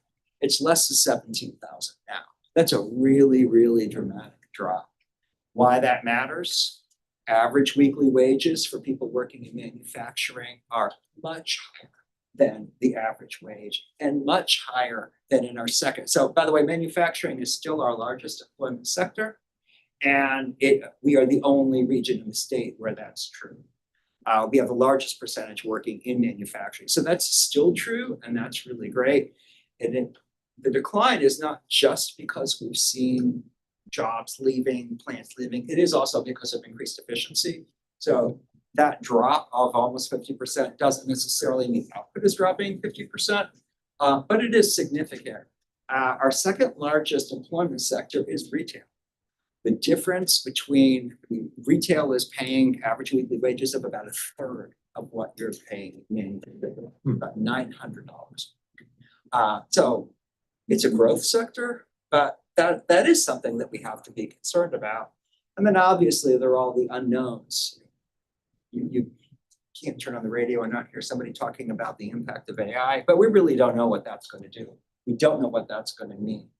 And when we look at the employment projections, they give me some pause, because where you're seeing a lot of the growth isn't necessarily where you're seeing growth in wages. Healthcare being a good example of that. Healthcare is going to be one of the fastest growing sectors. That's actually not a value-added sector. It's not bringing money into the economy. It's serving people who already live here. And the wages vary widely from heart surgeon to where most of the jobs are, which is personal care aides, people who are at a lower end of the pay scale. So a lot's happening, kind of going back to where does it make sense to focus? Quality of life, quality of place makes sense, and also encouraging entrepreneurship. We have some really great things, and we talk about them in the plan. We talked about them here, things like the Biofabrication Center in Manchester. Those are the kinds of things that we can seize on and build on. to create jobs in areas that are growing. So there are some really great opportunities that are out there. Natural resources, we know this is a very high priority. It's consistently across our communities. We have seen growth in the percentage of land that's conserved. A number of our communities have goals for how much, Pelham has a goal, I think it's 25%. Some communities have adopted 30%, some are saying 30 by 2030. So whether it makes sense to have a kind of a percentage goal or a numerical goal, what is really clear is that people put a very high value on conserving land in their communities for a variety of reasons. Sometimes that's for outdoor recreation, it's for protecting water quality, and very much increasingly we hear an emphasis on protecting wildlife habitat, wildlife corridors. So all of those things we're going to talk about. That also just ties directly back into what we were talking about on economic development. That's preserving quality of place and making this an area that's attractive to live in. So housing front, housing remains a challenge. We have seen a significant amount of housing growth. We have housing targets, housing development targets. Every community does, every region does. So while we have seen pretty significant growth, we are right now about 1,000 units shy of meeting our 2025 target. With our current pace of development, we will likely be about 1,000 units shy of meeting our 2030 targets as well. The initial goal was around 5,000 units that we needed additional between 2020 and 2025. And I think about 9,000 to 2030. So we're not there. What also though significant is that it's where housing is being built. It really, really varies from community to community. By far, the largest contributor to the housing development in this region is Merrimack. Merrimack is responsible for about 32% of all the housing that has been built. Nashua is second at about 25. Other communities that have a really disproportionate share, you will, Brookline being one that's seen just a really, really significant amount of growth. So we talk about the overall growth rates, of course, where housing is being built and what type of housing is being built. And this is really a significant change from what we saw in prior years. If you were to go back to 2014, most of the housing being built in this region were single family homes. That's far from true. By far, the largest section now is multifamily, particularly in buildings or complexes of 5 units or more. And again, a lot of that's Merrimack. Janet. Yeah, well, you bring up a really good point with going back in time and looking at 2014. One of the challenges on this website since the last iteration of the whole thing is that we don't have access to a lot of the archived information or the last reports. So my question to you is, with this new regional plan, is there somewhere out there that we can go back and look at the last regional plan? Yes, right on the NRPC Engage page where. Okay, I just want to make sure it's still there because generally when these are updated, we lose it. LCTP, all the other MPO, all of them. And you have or I should say, we have a very deep archive file of reports that have valuable information in them, even if they are a couple of years old or 4 years old. So I'm just wondering, again, pushing forward to the new website, is there an archive tab that we can get on there? I'm asking, you look at it, you know the money, you know the financials on this one. We had a lot of conversations about how much to migrate. And there's thought to around anything you have on the website needs to be ADA compliant, and a lot of our previous plans aren't. I So understand that maybe if they're not even on the website, there's some way to make sure that they can be accessible. yes, no, that's what we're discussing now. Not ADA accessible, but accessible at least to commissioners. Mhm. And even just for the general public, we're talking about having a way and an accessibility statement so that people can reach out, say, hey, I'm looking for this specific plan, and we can kind of ad hoc make that plan accessible and distributed.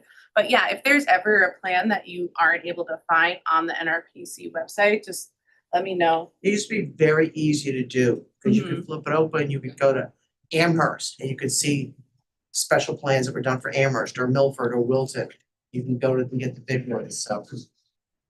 Yeah, I know with our new website, and then we can go to what you have to say. We're currently in the queue to have our content migrated. So over the next few weeks, that should be happening. And so things are kind of getting finalized there, but Sarah and I have been discussing, because she's kind of taking the lead on this. Yeah, how we have so much information, so many previous documents, and how do we handle that with having it on there? And we're having everything migrated. We've said to them over and over, just take everything we have and migrate it over to this new site, because we don't want to lose anything, but we are working. And my session has expired. That's weird.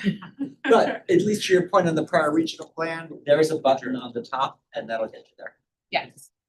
Yeah, right from the NRPC. So We did an update of some sort between 2014 and 2026. The regional housing needs assessment. Nope. We got a plan.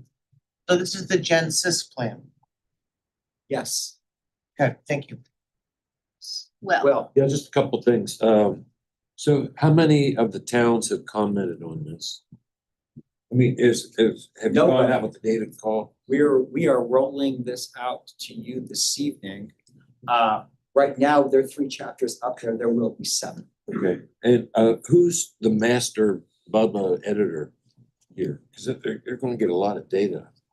Well, that's why we're having it here on this website, and having here where you can put the feedback in, so that way it organizes it and you're able to kind of export it out in an easy way.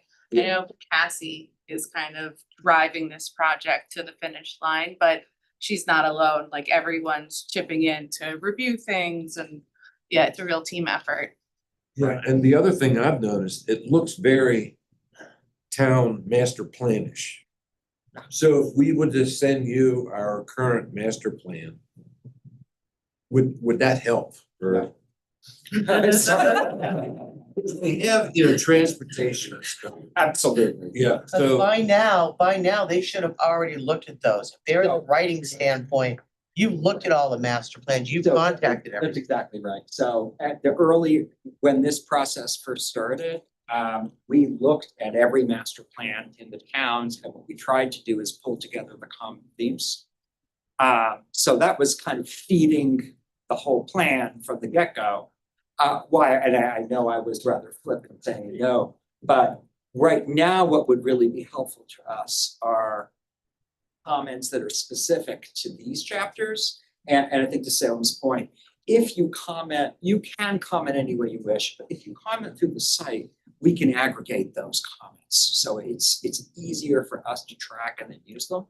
So you're saying that you have all the data, you just want to validate it a little bit or have some, I guess I don't know what the towns should be doing. it's not so much what the town should be doing, it's what you all should be doing as commissioners and individuals should be doing. You've got, this isn't just a compilation of town master plans. This is really has a regional focus. So it's not going to say, Litchfield should do X. So the town master plans are really town specific. This is going to take a broader regional view. It's going to talk about towns, but it's not just a compilation of town master plans. And I think if you were to kind of look around the region, you may find a lot of our communities adopt chapter by chapter, their master plan chapter by chapter.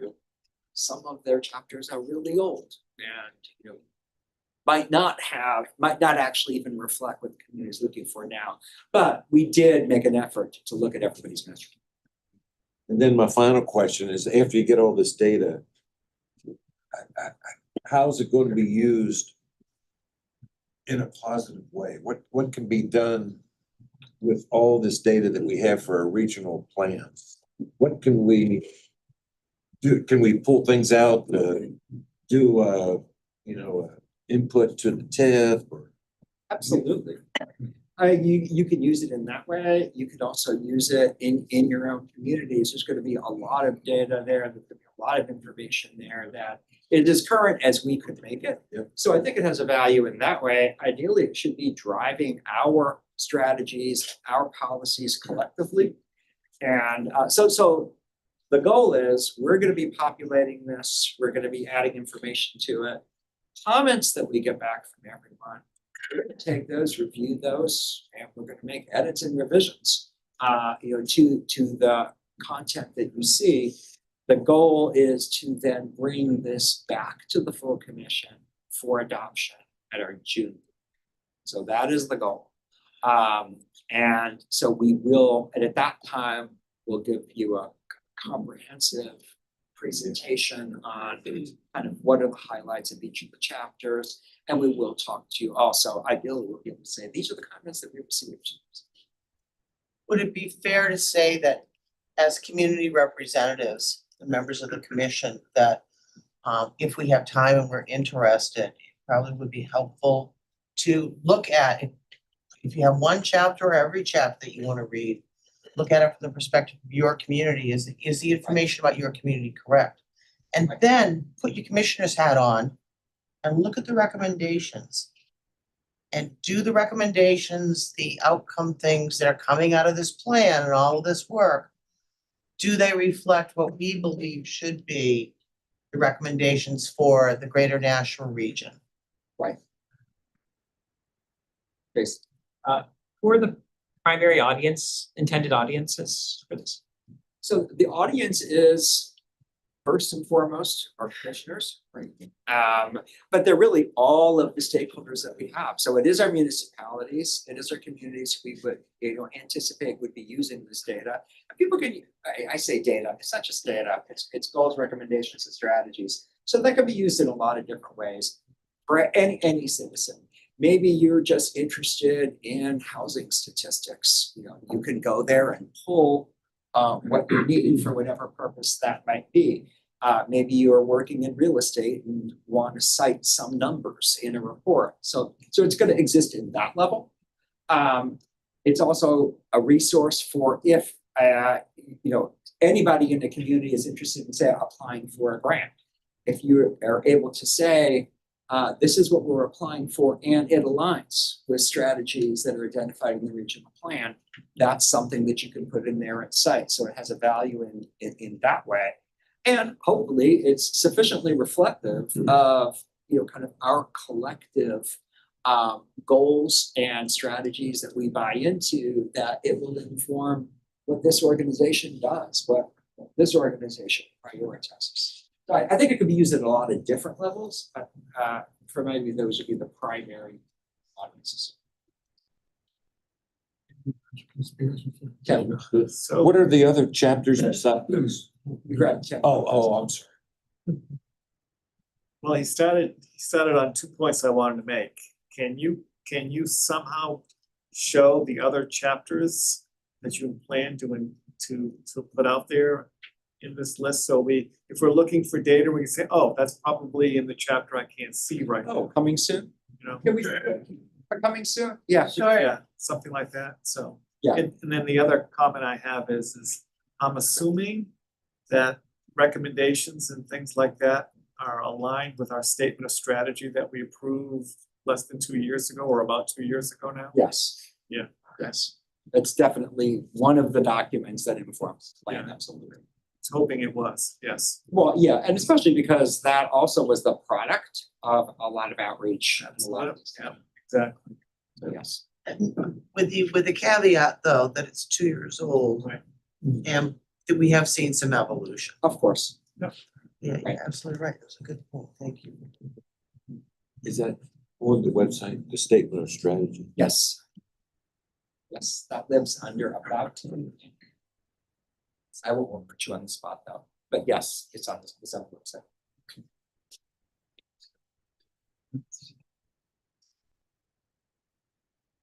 Somewhere. It is somewhere, is that for sure? I have to remember where. I haven't looked for it in a little while. Should be nice. This is what you get when you have so much stuff on your website. So more to come, and we will try to keep you posted as we're not gonna, every time content is updated, you're not gonna get a message from us. But periodically, you'll get some messages to say, hey, there's a lot more on there. Come take a look. That'd be good. I'd like to kick every now and then. Sure. It's helpful. Yeah. Thanks, everyone. Very good. All right. Business B, NRPC Foundation. On behalf of Mary Ann, who is the president and chair of the NRPC Foundation, she apologizes she couldn't be here this evening, and she asked me just to share a couple of points. Thank you, Heather. Heather is going to be representing and working with Mary Ann to present at the annual forum in May and talking about universal design, which goes so well with our theme of outdoor recreation and economic development. And that's one of the functional 3 areas that the foundation is really focusing on. So thank you. The other thing is that the foundation will be participating in New Hampshire Gives on June 9th and 10th. So if you're on Facebook or using our newsletter, stay tuned, more information coming. Look for us, we'll be out there seeking a few dollars in donations, because everything that we can gather and get through the foundation goes to support initiatives and the work of NRPC in general. And then those ancillary things like universal design on a website that maybe we can't get a grant for, but we can attack it another way. And then the exciting news is that with a lot of push from Mary Ann, we have dates at the Nash in Nashua. So we will be there September 30th to October 4th. Yes. Be more information coming out there. That should give us a great opportunity to get some charitable donations. That's it. And there will be more information about the foundation. And yes, we do have a page on our website. If you have no idea what I'm talking about, please visit it and see you later. All right, NRPC annual forum, first of all. NRPC annual forum. And we just touched on it, but just a reminder, NRPC's annual. Oh, that's good. So our annual forum is May 7th, LaBelle Winery once again. Hopefully everybody has received an email at least once, and the postcard went out in the mail. So do please sign up if you have not seen it yet. There's QR code on the back of the postcard that you can scan. That'll bring you right to the Eventbrite page for securing your reservation. I did. Think I signed up. Yeah. Yes, you did. Don't sign up again, because I'll delete Before I it. forget. How close are you to being full? Last I checked, I think we had 73 RSVPs, and I think we're capping it around 100. So getting You are there. capping it at 100. Hmm? You are capping it at 100. I mean, if there's one other person, we could probably squeeze them in. No. But that's around where we It was usually my, cap. I could have sworn Salem before you got here that we actually had more than 100 people at that event. That's fine now. I'm surprised at the number. Jay, what do you think? What do you I don't think so. I don't think so. I think we've had more than 100 registered, but not physically present. That's, yeah, thank you. Yeah. It's usually around 80 some. There's usually some last minute people that come in and balance out the few no-shows we have. No, yeah, they're those state legislative people that, you know, finally get let out of Concord and come down. And they always pressure us for our last That's numbers. and we Yeah, always I know, put it I back, know. So there's back and forth. But it should be, I think it should be a good program. We've never focused on outdoor recreation before. So this is a really new topic So this is for our us. third. So we're excited. Session dates. Our congressperson came last year and she didn't have a reservation. That's I don't true. think she stayed for dinner either. She did. Did she? No, Okay. she did. And you may have been bugged by me about if you needed the official NRPC commissioner name tag. So yeah, if you need one, if you don't know where yours is, just let me know. I've been here 7 always years give and it I back. never got one. I'm ordering. I know you did. Yeah, But I was about wondering how I time. missed it. I'm back. So we should wear those at the annual meeting? Yes, please. Informal. No. Okay, that's it for the forum. Hope to see you there. Other updates? None for me. Okay, anybody else, other updates? Nope. Quiet on the screen, right? Commissioner Roundtable. 8:41. Not too bad. Like, just out of me, I get a lot out of it personally, it's up to you. Yeah, good. Wanna go first? I'm good. Okay. Come up. We had a $10 million bond on our ballot in March for land acquisition from the Conservation Commission, and that was voted down, so that was unfortunate for us. We've had a recent planning board approval for I think it's 32 or 33 housing unit development. Hasn't been appealed yet. It might still be in the appeal period. I can't remember. Also a new application for 52 housing units. Those would be 55 and up. The proposal. We've also had recently, this is Amherst by the way, we've also recently had NHDOT come to one of our selectmen meetings. One of the intersections that is on the plan, but it's way out. Route 122 and Merrimack Road in Amherst. Safety issues that we keep having there. So we did have NHDOT out and they showed us examples from all around the country for all-way stops. There's 2 stop signs there right now and a flashing red light if you're familiar with Amherst. But it doesn't stop the accidents. So we have approved an all-way stop section there and that should be going in sometime this summer. So we'll look at statistics. The state has done statistics on, they did it somewhere else. Is it? They did it, yep, they did it. One of the examples they showed and yes. So hopefully this could possibly take care of having to do anything there in 10 years. You do have to keep the speed signs, signs, Yes. months in advance Yeah. to warn people. Cause I think the speed limit there on 122 is 40, which is kind of high. I wonder how it's gonna work, but they say it does. So that's kind of exciting from our standpoint. We are also migrating to a new website, so we know what you guys are going through. So it's kind of like everything goes through, but you're not sure if everything's going to go through.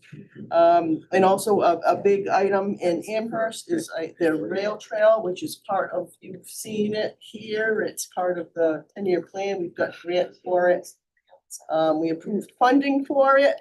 But there are a lot of citizens' concerns. We just had a selectmen meeting on Monday and there are significant concerns from abutters and from mostly abutters and people who live in the area. So we will be making a decision on that, how to move forward with a section of it or a no build or going a different route.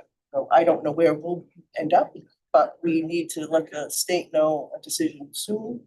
So we're meeting with some stakeholders. One of them is the ACC, who actually owns the town land that the bike peg committee, because it's so town land, we could do it, but it's under ACC control and no one's ever reached out to them. So we've got a couple meetings that we have over the next 2 weeks before we make our decision on that. For Pelham, it's been quiet-ish, both budgets passed at the last election. I find myself, I didn't run for my seat again, so I find myself blissfully removed from public office. So I am a little bit out of touch. I haven't kept super on top of things just these past, I know, so it's been so quiet. I am delighted to not know.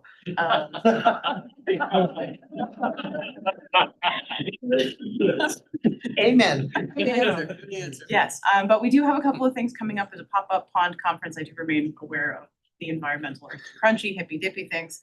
The school board has drawn quite a bit of attention to itself butting heads with the budget committee, so we've got a bit of fireworks developing on that side, which is kind of exciting. So we've seen a significant uptick in students participating in not only the school board meetings, but banging the drum and making some noise that they're gonna start showing up at the budget committee meetings, which is fantastic.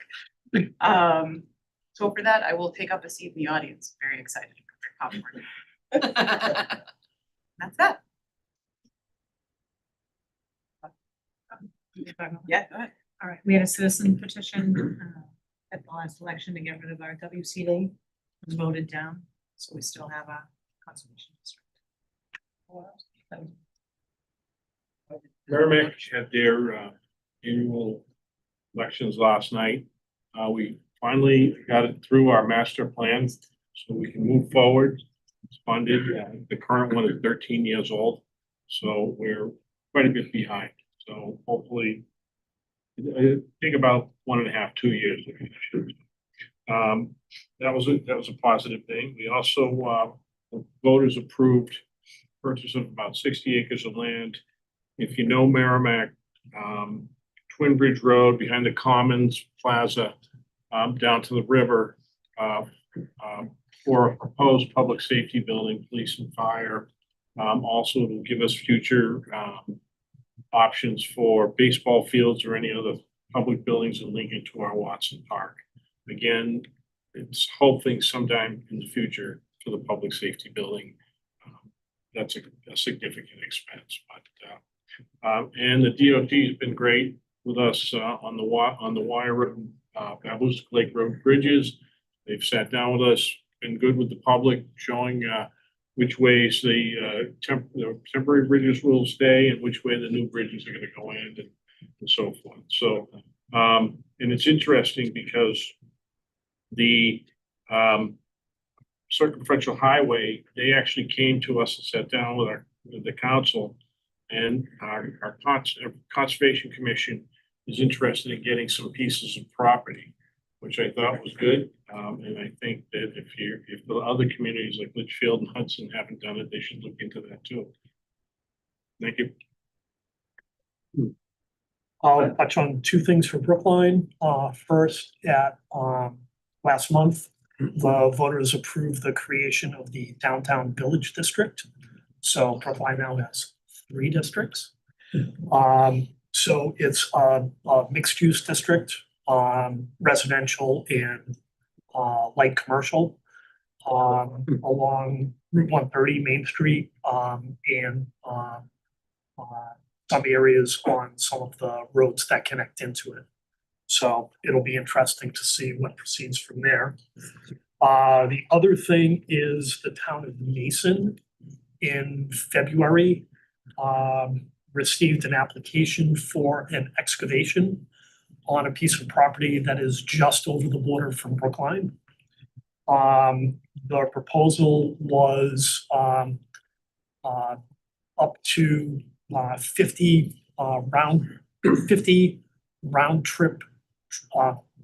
truck round trips per day,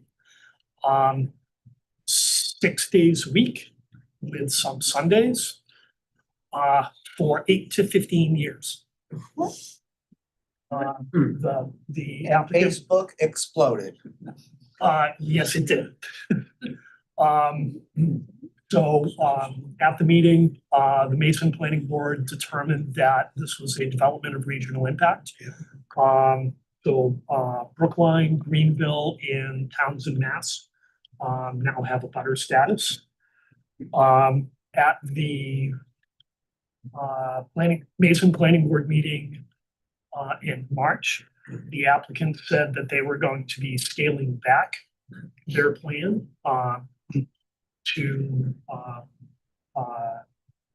probably 5 days a week, fewer phases for 3 to 6 years, still the same number of truck trips. You don't need a PhD in rocket surgery to figure out that in probably about 5 years, they would come back for a site plan amendment. So with Brookline's butter status, we have provided them some feedback on issues to be aware of, because the the proposed primary haulage route to get to Route 13 goes up Mason Road, which is a very narrow, densely populated residential area. Yeah, two tractor trailers cannot pass. Going past Lake Potanipo and a summer camp in a place with sidewalks that sees a lot of pedestrian and bicycle traffic. So the next meeting is a week from tonight, as a matter of fact, next Wednesday. The applicant has said that they will do a traffic study.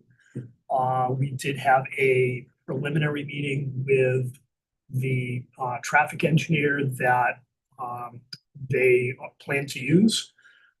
Provided a bunch of feedback on things. Brookline, Greenville, and Townsend all provided input on things we would like to see as part of this study. I did get to see a draft of the proposed scope of work, and none of them were in there. So it should be interesting next week.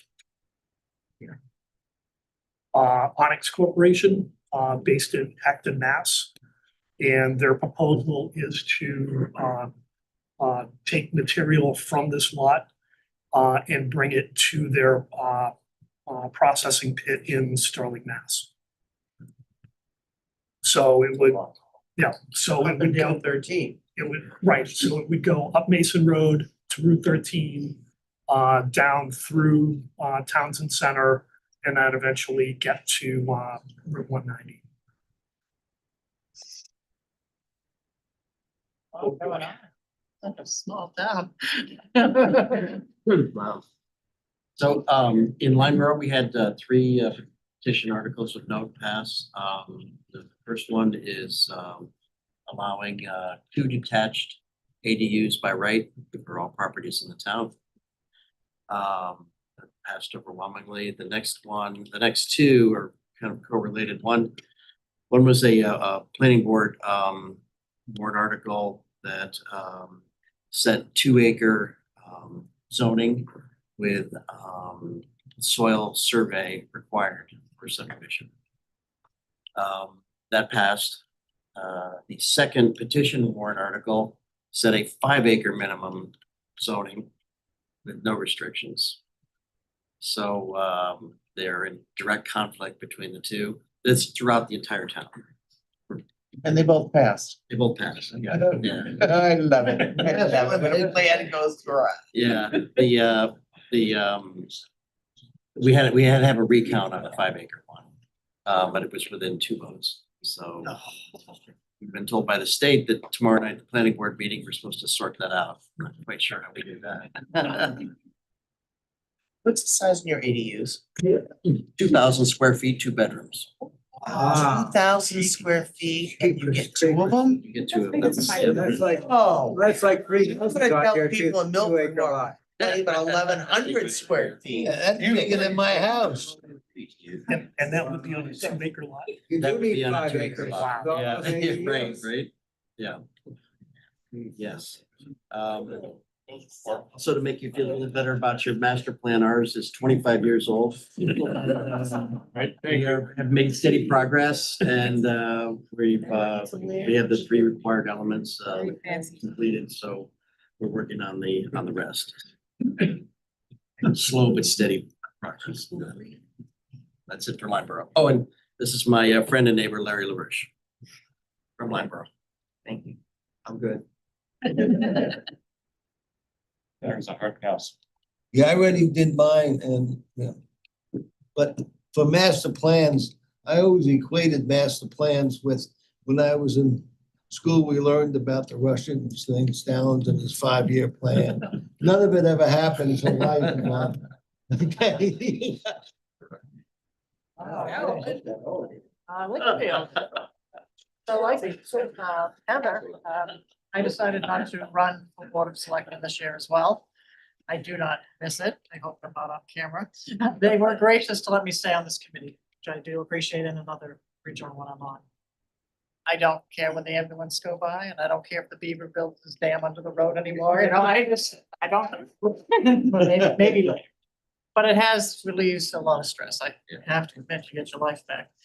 The only thing I'll say is that this school, all their items passed. There was no school or an upgrade to the school, but everything did pass there. The town budget passed by 19 votes. So I'm holding on to my wallet right now because everything else went through except for 3 small items. And unfortunately, the one that didn't go through was road maintenance. And I love what our road agent did. He took a picture of the ballot, the votes. So when people call, he's gonna say. Beautiful.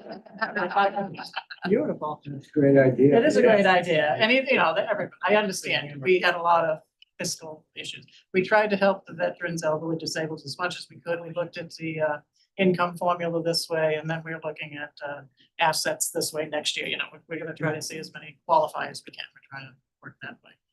So I think that's about it. On the side, I haven't kept my current in the planning board, but I'll make sure I am for next time.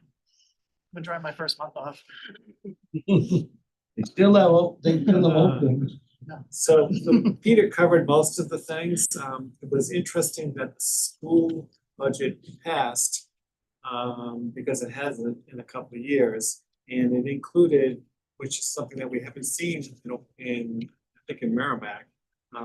We've at least got the level that it happened, a reduction of 20 full-time equivalent heads in the staff, 20. So yes, so there's some right sizing of class size things happening within the school district this coming budget. Did the town budget pass? It did. So, and then the only other thing is this past week was ice out on Winnipesaukee, but in Merrimack, ice happened a long time ago. Good. That's good. That's good. Milford. So Chris, if you want to pipe in here, if you've got anything from Concom or any of the multiple places you're on, that's fine. First No, off, no, you're fine, Janet. I have total confidence in you. I love you, Chris. I really do. You, right back at you. The vote this year for the CTE, which is our 3rd year of trying to get money from the state and matching it, failed by 27 votes. 27, we had a recount for 27 votes. 27 votes. Just an issue on that. You can't get money from the state unless you already have approved the money from the town side. I know, that's what we're saying. I know it. We've been And trying. we left it off for a year, but you still. I know, 27 votes, which is really quite sad. And given the need that they have for new equipment in the vocational area and for the CTE and applied technology, I mean, it's a mess. So now we go, I guess, to the grant route of somehow. I know that the folks at the high school are kind of buying bleach or buying hair color because they're getting gray real fast up there. At the town ballot for the zoning ordinances, the amendments that were proposed, 3 of 4 failed miserably. And I think that's because we had one major one that was proposed that would have increased density using density bonuses within our downtown district. And I think it scared everyone. So they just basically started saying no across the board until they realized the 4th one was ADUs and it was pretty much standard boilerplate stuff that we had to do for the state. That one did get through, which is a good thing. What else, John? Oh, master plan. We just approved our master plan after about almost 2 years of work. So what's exciting now is that we do have a great implementation plan, strategy and committee that's going to be teeing up to make sure that this doesn't stay on the shelf and just get dust. Like the groundwater protection and everything else. I'm not going to groundwater protection tonight. That's all. So on a positive note, we had a petition warrant article to change us to an elected conservation commission. That failed, thankfully. That's my personal opinion. The other notable thing in town is that we also didn't get any funding for conservation this year. So going forward to next year, we're working on a warrant article to take some or all land use change tax proceeds into conservation instead of begging for money every year. Anything else, Chris? You got it. Go to No, Wilton. I'm good. I couldn't find my mute button. Sorry. I'm good. Thank you. So in Wilton, in the run-up to town meeting, there was a lot of pushback and a lot of concern about property taxes. You guys probably never, didn't hear that anywhere else. But because of that, we've decided that we're gonna have a special town meeting. And the special town meeting will be limited to discussing implementing RSA 7281, which is the provision of the state government that allows the select board to create a tax exemption for additional commercial or industrial development in town. You don't get a tax break for the entire investment. You get a portion of the investment for a number of years as a tax break. And the idea is to get people to build things they wouldn't otherwise build. So it would increase commercial and industrial development potentially in town. And we've actually talked to some people that own industrial and commercial property that want to follow this and would actually do something if we put this through. So it's our expectation that this is going to be a good thing. It's not going to make a huge difference in property taxes right away, but it will. It's one of the few things you can do. I mean, the truth is, it's not like we're spending like drunken sailors. Things are expensive, and so you have to do what little bits and pieces that you can do, and this is one that makes sense to us to implement 7281. So if you guys haven't done it in other towns, I would recommend taking a look at it because I think it's a worthwhile option. Is this what they call a TIF district? No, it's not the TIF. It's not a TIF district, something else. Thank you very much. Yeah, so but there are TIFs and there are I forget the one that's really refunds business taxes. 79E and 79E, yeah, yeah. and then there's the I want to say begins with an E. But this one is a property tax Okay. thing specifically. Thank you. In Mount Vernon, we have a traditional town meeting. And we actually had it on Saturday in the morning for the first time in 20 years, which was a really good thing because it ran from 10 in the morning till 6 at night. I don't know if this is the good news or the bad news, but the other news from our town meeting is that we had a petition warrant article to go to SB2, and it actually garnered a majority of the votes, but it did not get 60%. So we probably are going to have, and now there's a bill that's been passed in the legislature that allowed that vote to happen on the second Tuesday in March. So we're probably next year on Saturday, we're going to do it again, and it'll probably be the last traditional town meeting we have in our tiny little 2,600 person town. How many people were left at 6 o'clock? Probably about 300 of the 450 that came. It was very onerous. We had 8 petition warrant articles, 6 of which had to be voted on secret ballot. It's really a drag. Sat in the front row with my big cooler. Had enough sandwiches and drinks. And calling the moderator. I had to do quite a bit of times. What? Annoyed the moderator. I didn't annoy him. I'm trying to stay on the good side of him. He's annoyed by me. I mean, I'm annoyed by him, actually, is what I meant to say. You know, yes. He worked hard. Sure he did. Yeah, he did. Oh. So the only thing that Rosie left out, sorry, Alan Rosenberg in Brookline, we lovingly call him Rosie. So,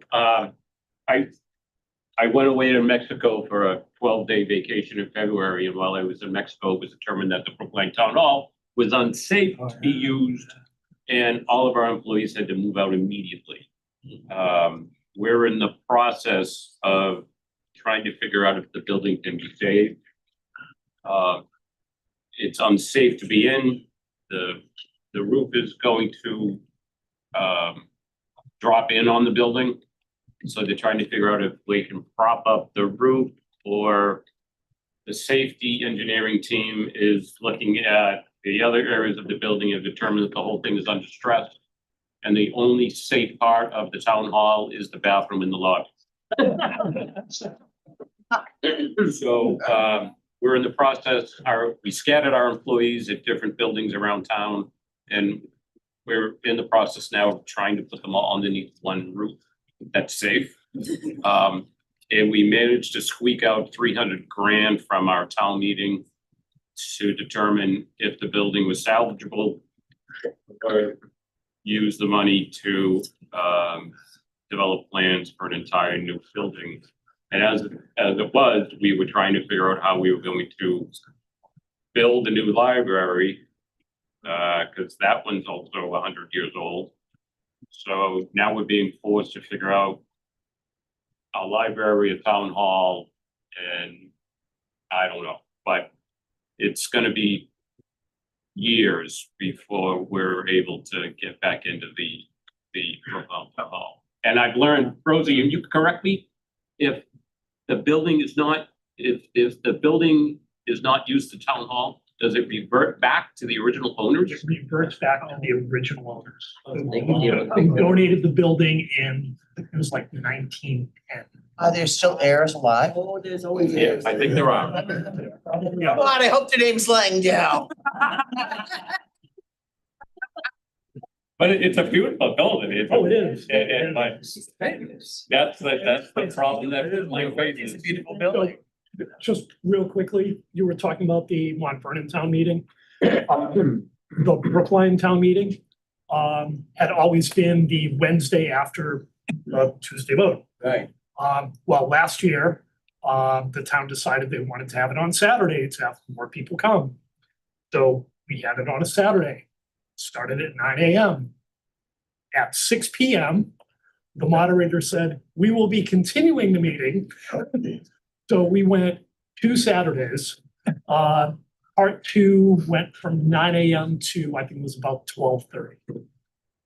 I love Peter Webb. He is fantastic. Did you have any petition warrant articles to go to No, MPO? that's what. That is what held things up. Because that's going around, you know. Yeah.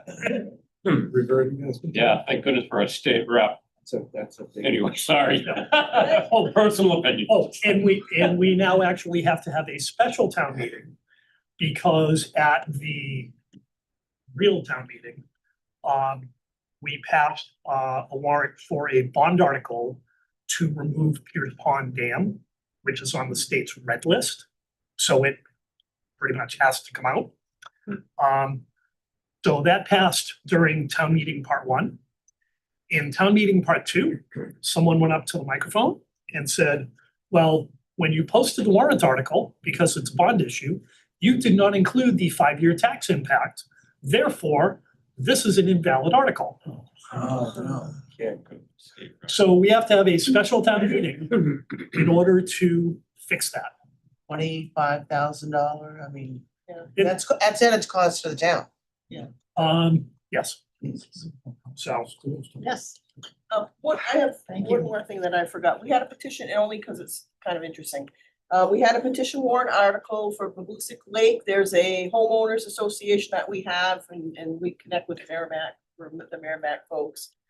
There was a petition warrant article for the town to contribute $100,000 towards a $400,000 alum treatment on Babusick Lake to take care of cyanobacteria. So that was passed. I don't think it's been done very often. They needed to get a permit from DES, and this was their second attempt, and they did receive it. And there might only be one other time it's in New Hampshire. So that, I did hear they did receive the permit this time, and I'm expecting that application to be done soon, and I will keep you up to date because we all have that problem in our lakes. So that was just something unusual I wanted to. Yeah, hopefully. Is anyone up there? Any commissioners up there would like to speak? It's just Chris. Chris gave it to you, right? All right. Yeah. We say, this is the last one to adjourn. Let me go back to the agenda here. Itinerary. Okay, motion to adjourn. Second. Thanks, everyone. Thank you.